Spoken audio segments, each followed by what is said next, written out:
Good evening, students. Once again, welcome back to my channel. और आज हम लोग कुछ यूनिक जानकारी हम लोग प्राप्त करेंगे। इसमें आज हम क्लास 10th और जो नीचे क्लास के भी हैं, कैसे आप एग्जामिनेशन का प्रिपरेशन करोगे, उसके बारे में कुछ टिप्स हम बताने जा रहे हैं। ठीक है, तो ये स्पेशली तो 10th के बच्चों के लिए, 12th के बच्चों के लिए है, लेकिन ये सबके लिए बेनिफिशियल है, जो कि एग्जामिनेशन से तो सबको गुजरना पड़ता है।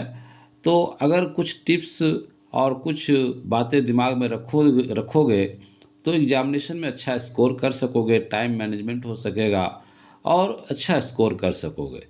तो इसी पर हम लोग आज कुछ बात करेंगे कि कैसे एग्ज़ाम की तैयारी की जाए, और जब एग्ज़ामिनेशन हॉल में हम बैठते हैं तो हम वहाँ पर पहले क्या करें कि हम अच्छे से माइंड को सेटअप करके एग्ज़ाम दे सकें।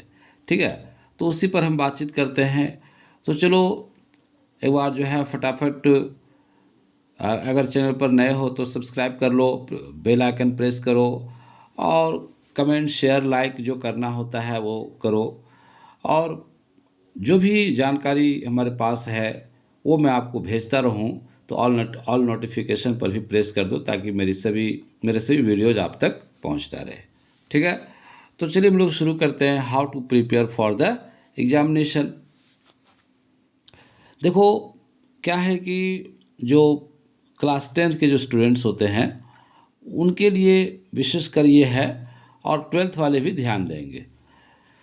तो क्या है, एग्ज़ाम में जब आप बैठोगे तो सबसे पहले क्या, ये जो क्वेश्चन है ये आपका 3 पार्ट में बटा होता है, सेक्शन ए, सेक्शन बी और सेक्शन सी में।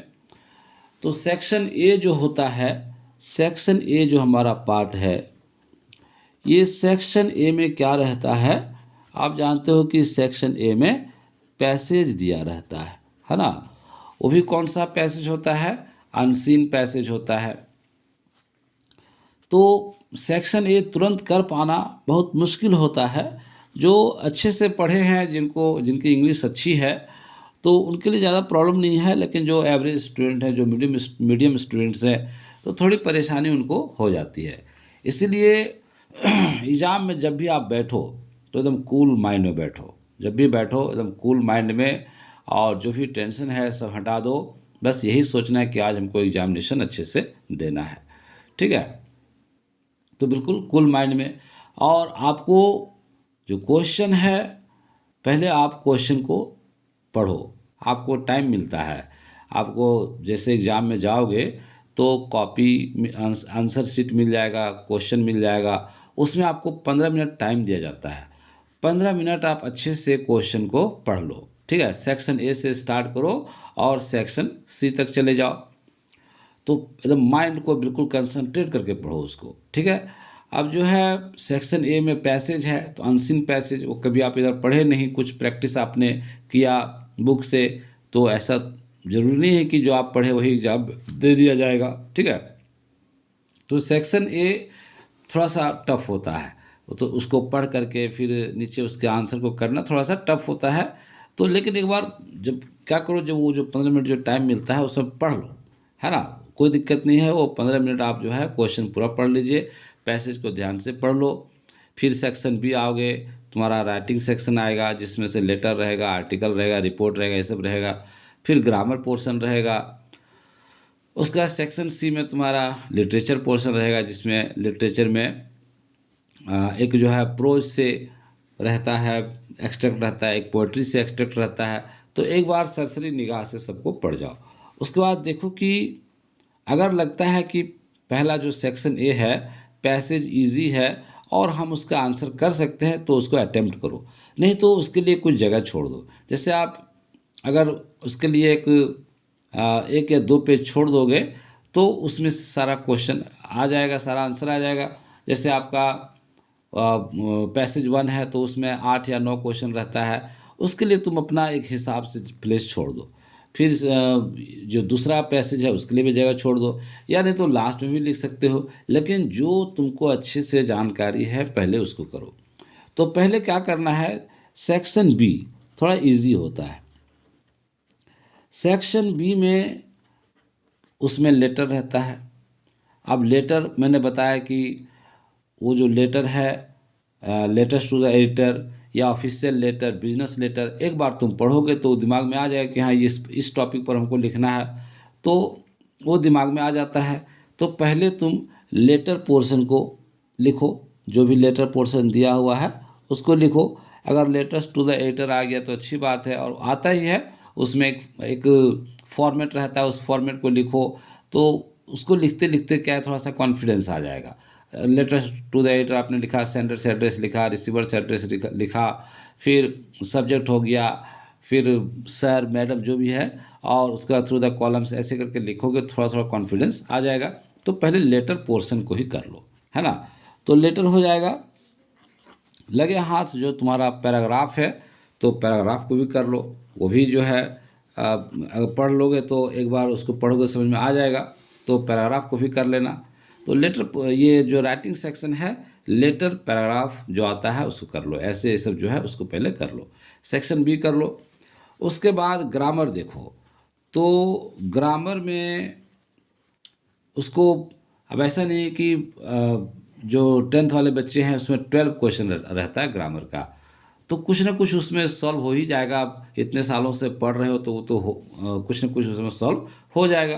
तो उसमें जो इजी लग रहा है उसको टिक करते जाओ, टिक करने वाला कर लो।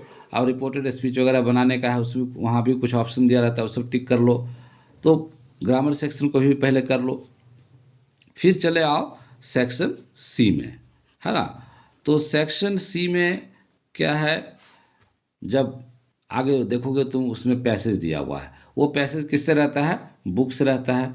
तो पैसेज को कर लो, क्योंकि तुम बुक पढ़े हो, है ना। सारे बुक जो है, बुक का जितना भी स्टोरी है वो सब पढ़ा हुआ है, उसी से रिलेटेड रहता है, तो वो करना इजी होता है। तो पैसेज को कर लो, उसमें जो एक्सट्रैक्ट दिया हुआ है स्टोरी का वो।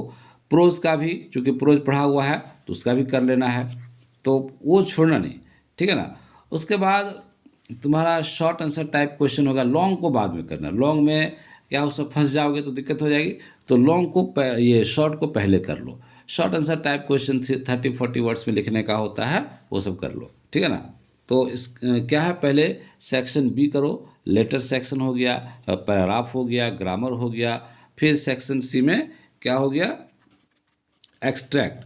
ये प्रोज का एक्सट्रैक्ट और पोएट्री का भी एक्सट्रैक्ट कर लो, है ना। प्रोज का एक्सट्रैक्ट और पोएट्री का एक्सट्रैक्ट।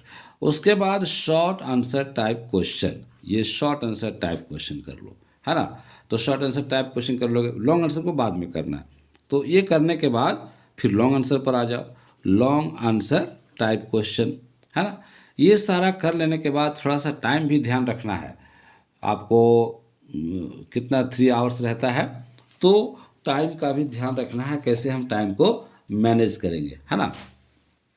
चूँकि पैसेज तुमने छोड़ दिया है, तो पैसेज के लिए आपको कम से कम 30-40 मिनट्स बचा के रखना है ना। तो 30-40 मिनट्स बचा के रखोगे तब तुम्हारा पैसेज क्लियर होगा। इसलिए 40 मिनट्स जो है पैसेज के लिए बचा कर रखो, ओके। तो इधर कोशिश करना कि हमारा 2 घंटा 20 मिनट में सब कुछ कंप्लीट हो जाए। और इसके पहले तुम प्रैक्टिस, जो स्कूल में जो टेस्ट होते हैं वो टेस्ट देते रहो। फुल लेंथ का टेस्ट अब शुरू हो गया सारे स्कूल्स में, तो वो फुल लेंथ का टेस्ट दो जो 80 मार्क्स का होता है। और कम से कम 4-5 टेस्ट दोगे तो कॉन्फिडेंस आ जाएगा, तुम टेस्ट देते ही रहना है, ठीक है। और तो ये चीज़ करना है। उसका लास्ट में हम लोग क्या करेंगे, सेक्शन ए को सॉल्व करो। सेक्शन ए पैसेज होता है, जितना बन पाता है बनाओ, क्वेश्चन नहीं छोड़ना है। और इसको सॉल्व करने का तरीका क्या होता है, जैसे आप कोई भी, मान लो क्वेश्चन नंबर 1 है ना, वहाँ दिया रहता है क्वेश्चन नंबर 1 है, वहाँ पर पैराग्राफ 1 या पैराग्राफ 2 दे दिया, तो वहीं पर उसका आंसर दिया हुआ है। तो क्वेश्चन में कुछ वर्ड्स और आंसर में जो आप पैसेज पढ़ोगे वहाँ से कुछ वर्ड्स अगर मिल गया तो ये बिल्कुल है कि आंसर वहीं से है। अगर अपने सेंटेंसेस में लिख सकते हो तो ठीक है, नहीं तो वो रिलीवेंट सेंटेंस आप लिखो, है ना। तो मतलब वो क्या है कि एग्जामिनर समझ जाता है, वहाँ पर जो मार्किंग स्कीम रहता है उसके अकॉर्डिंग वहाँ पर पता चल जाता है, वो समझ जाता है कि इसी का ये आंसर है, उसमें दिक्कत नहीं है। तो मतलब ये क्वेश्चन का जो कुछ वर्ड्स है और आंसर का कुछ वर्ड्स है, ये देखो कि मिलता जुलता है, मतलब क्वेश्चन हमारा यहीं से दिया हुआ, तो वो 2-3 लाइन आप लिख करके बना सकते हो। तो इस तरह से तुमको सॉल्व करना है, ठीक है ना। और अगर नहीं मिल पा रहा है तो थोड़ा सा कॉमन सेंस लगाना कि ये जो क्वेश्चन है कहाँ से आ सकता है, क्या है, थोड़ा बहुत, थोड़ा देखो अब 10th के बच्चे को तो थोड़ा सा सेंस लगाना पड़ेगा कि ये कहाँ से आ रहा है। कुछ रिलेवेंट पार्ट्स वहाँ पर लिखो, लेकिन आंसर स्किप नहीं करना है, छोड़ना नहीं है, कुछ ना कुछ हमको लिखना है ना। अरे ज़्यादा से ज़्यादा क्या होगा कि एग्जामिनर मार्क्स नहीं देगा, काट देगा, और क्या। लेकिन लिखा हुआ रहता है तो कुछ ना कुछ मार्क्स मिलता ही है, ठीक है। और अनाप शनाप नहीं लिख देना है कि सर जी हमको नंबर दे दीजिए, ये कीजिए वो कीजिए, वो सब नहीं लिखना, पैसा वैसा नहीं डालना, ठीक है ना। पैसा डालने से क्या, बहुत बच्चे करते हैं कि 100 200 500 डाल देते हैं ताकि एग्जामिनर जो है लोभ में आकर के, लालच में आके मार्क्स दे दे, वैसा नहीं होता है, ठीक है ना। तो पैसा वैसा नहीं डालना है कॉपी के अंदर, बस अपना काम करना है, अच्छे से लिख लेना है। और मैंने क्या बताया कि जो सेक्शन ए जो है उसको थोड़ा, अगर शुरू में हो जाता है कि नहीं ये हमसे आंसर हो जाएगा तो कोई बात नहीं, लेकिन अगर नहीं हो पा रहा है तो उसको लास्ट में करोगे, है ना। तो बस ये टिप्स है। और आंसर को छोड़ना नहीं। बुक का जो आंसर, बुक में मैं बता रहा हूँ कि जो आपका फर्स्ट फ्लाइट है और फुटप्रिंट्स विदाउट फीट है, सारे इस बुक का कम से कम 8-10 क्वेश्चन बिल्कुल याद कर जाओ, है ना।